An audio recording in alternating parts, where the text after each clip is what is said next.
So in this video, we're going to adjust the auto acquire zone.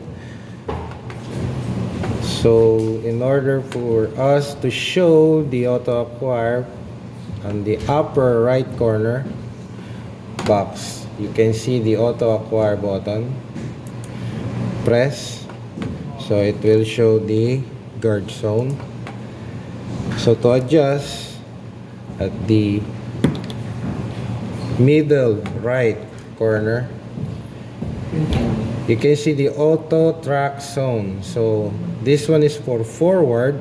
It's stated that 6.3 nautical mile. You can adjust to 7, much longer, or shorter. To verify if it is adjusting, as you can see, if you want to put it longer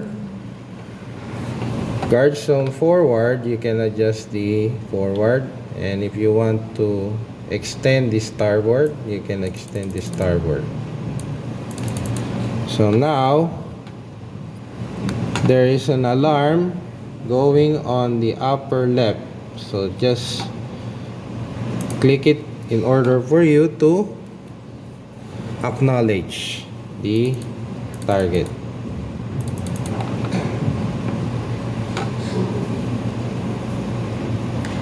And if there are some alarm like lost target, collision warning, system alarm,